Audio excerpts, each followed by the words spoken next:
ये कहानी एक दूर भरे गांव की है। जो उस गांव में दो आदमी रहते थे।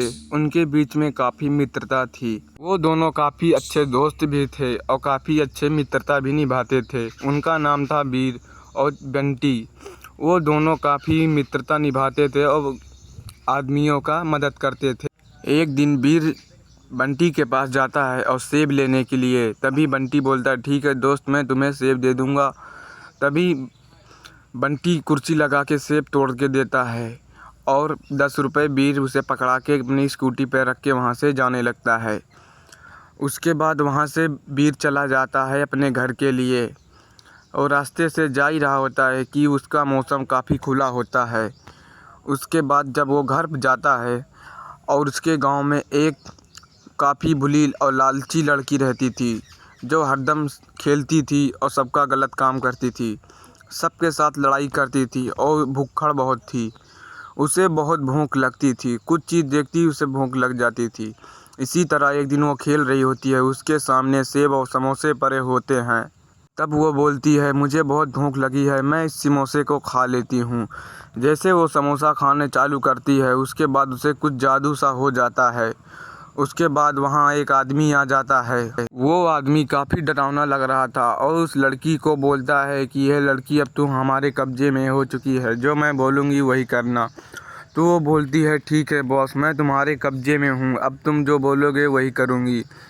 तो वो डरावना आदमी बोलता है कि तुम जाके कुछ अपने गांव के लड़के को पकड़ के लेके आओ। तब वो बोलती है, ठीक है बॉस, मैं अभी जा रही हूँ, पकड़ के लेके आ रही हूँ पकड़ के लेके। तभी वहाँ से वो आदमी गायब हो जाता है और वो लड़की चली जाती है वहाँ से। उसके गांव के बगल एक ठेला लगा होता है, जो वहाँ कुछ लड़के बर्फ़ खा रहे होते हैं। तभी वहाँ लड़की पहुँच जाती है और उन लोगों के ऊपर जादू करने लगती है, उन्हें पिंजड़े में कैद कर देती है। और वो लोग उन्हें बोलने लगते हैं कि तुम ऐसा क्यों कर रही हो, मैंने तुमको कुछ नहीं बोला, भरी बुरी लड़की। तब वह लड़की गुस्सा हो जाती है, उन लोगों को उठा के उस खतरनाक आदमी के पास लेके जाती है, जो काफ़ी डरावना लग रहा था।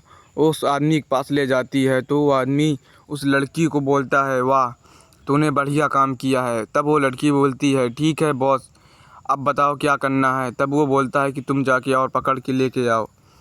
तब वहाँ से वो चली जाती है। तभी रास्ते से वीर जा रहा होता है, उसे सेब और कुछ आम और कुछ एप्पल मिलते हैं। जो देखता है बोलता है, ये तो काफ़ी बड़े बड़े हैं, रास्ते में कौन रखा है, इसे उठा के रास्ते से बाहर कर देता हूँ। तभी वहाँ एक पंछी उड़ के आता है, जो बोलता है, वीर इसे तुम मत छुओ, इसमें तुम्हारे गांव की पेटू लड़की है, जो उसे एक राक्षस ने कैद करके यहाँ रखा है। तब वो बोलता है, ठीक है मैं भी देखता हूँ। तभी वो अपने जादू से उस लड़की को आज़ाद कर देता है। तब वो लड़की से पूछता है, तुम इसके अंदर कैसे कैद हुई। तब उस लड़की बोलती है कि वीर, मेरे लालच की वजह ऐसा हुआ है, अब मैं लालच कभी नहीं करूँगी। और मैं कुछ आदमियों को अपने गांव से ले गई हूँ उस मोटे राक्षस के पास। तब वो लड़का बोलता है, ठीक है बताओ तो वो कहाँ लेके गया है। तभी वो लोग उस स्टूकी पे बैठ के अपने चले जाते हैं उसके पास। तभी वो स्टूकी लेके अपने पास पहुंच जाते हैं। जब वो मोटा राक्षस देखता है तो डर जाता है वीर। उसके बाद बोलता है, तुम इसे क्यों पकड़ के लेके आ, बता दो नहीं तुम्हें मार दूंगा। वो राक्षस बोलता है कि तुम मुझे मारोगे। उनके बीच में काफ़ी जादूदार लड़ाई होती है। तभी वीर अपने स्कूटी पे चढ़ के उस मोटे राक्षस को सबक सिखा के वहाँ से भगा देता है। उसके बाद अपने गांव के कुछ आदमियों को आज़ाद कर देता है। उसके बाद आज़ाद करने के बाद बोलता है कि तुम लोग अच्छे काम करो, बुरे काम नहीं। तो वो लोग वहाँ से चले जाते हैं।